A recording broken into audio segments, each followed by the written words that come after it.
Hii ni part 2 kuweza kujifunza BF Suma marketing plan. Karibu kwa wale ambao umeanza biashara ili kufahamu namna ambavyo marketing plan ya kampuni ya BF Suma ilivyo. Sasa hii video ya part 2 tutajifunza hizi concept. Nadhani katika video ya kwanza umejifunza maana ya distributor, umejifunza maana ya distributor network, maana ya upline, downline, sponsor na concept kama hizo. Kwa hapa hii ni part 2 ili uweze kujifunza PPV ni nini, PV, PPV, GPV pamoja na CGV, kwa sababu ukijifunza hivi vitasaidia biashara yako ielewe na iwe na maana. Kwa hichi kitabu cha njano umejiunga umepewa. Ukifungua ukurasa wa 106 ndio kuna haya maelezo yote ambayo mimi naelezea hapa katika lugha rahisi kabisa. Sasa unapozungumzia PV, PV ni nini? PV ni performance volume. Yaani hii ni ile pointi ambayo bidhaa inakuwa nayo.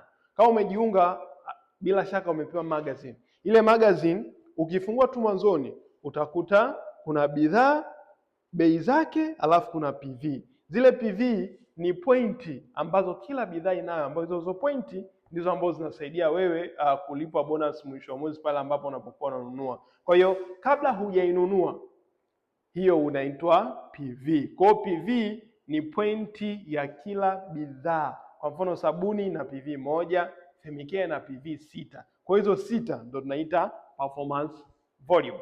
Lakini kitu cha pili tunasema PPV, personal performance volume. Sasa wewe ukishaenda kununua dukani ukanunua ile bidhaa huwa tunaita PPV. Inakuwa sio tena PV kwa sababu PV ni ya bidhaa pekee. Kwa hiyo tunaposema PPV, personal performance volume, ukishainunua wewe ikiingia kwenye system yako huwa tunasema PPV, ambapo hizi PPV ndizo ambazo zinapigiwa hesabu mwisho wa mwezi unakuja kulipwa bonus kulingana na idadi ya PPV ulizofanya. Maana idadi ya bidhaa ambazo ulizonunua. Kwa majumuisho ya bidhaa zote, jumla ya pointi zake ndio zinapigiwa mahesabu mwisho wa mwezi, ndio unalipwa bonus, ambapo hizo tunaita PPV. Concept ya tatu GPV, ambapo GPV tunaita ni group performance volume.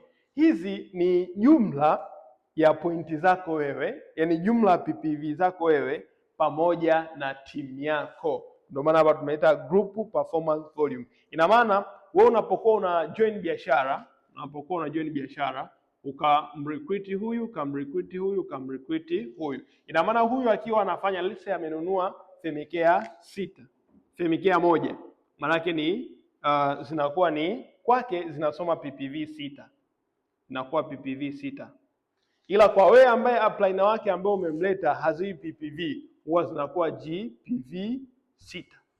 Kwa ina maana hii GPV ni group performance volume, ni jumla pointi zako na pointi ya timu yako. Ina maana kama wewe hapa umefanya labda pointi 50, kwa tukijumlisha na hizi 6 hapa zinakuwa 56. Kwa hiyo ndio tunasema kama GPV. Kwa hiyo hii ni jumla pointi zako wewe binafsi, yani jumla PPV zako wewe pamoja na watu ambao umewajoin kwenye biashara yako. Concept ya mwisho tunaita CGV. Hii ni cumulative group volume.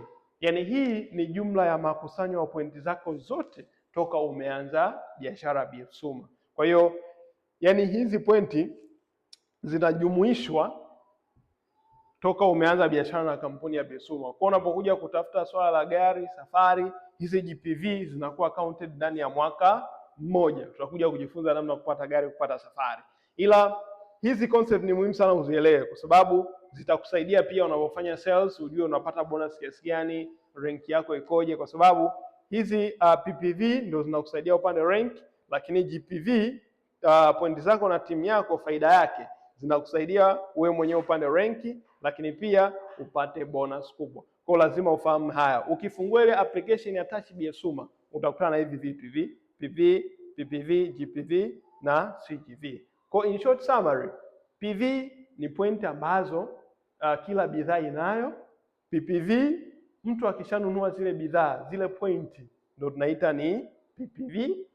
GPV ni jumla ya PPV zako, yani pointi zako pamoja na pointi ya timu yako. Alafu CGV ni jumla makusanyo ya pointi zako zote toka uanze biashara na BF Suma. Kwa hiyo hizi concept ni muhimu kuelewa marketing plan ya BF Suma namna inayofanya kazi. Sasa tukutane part 3 ili kuelewa ni namna gani ambavyo unaweza ukapanda rank kupitia hii kampuni ya BF Suma. Usiache kutazama part 3.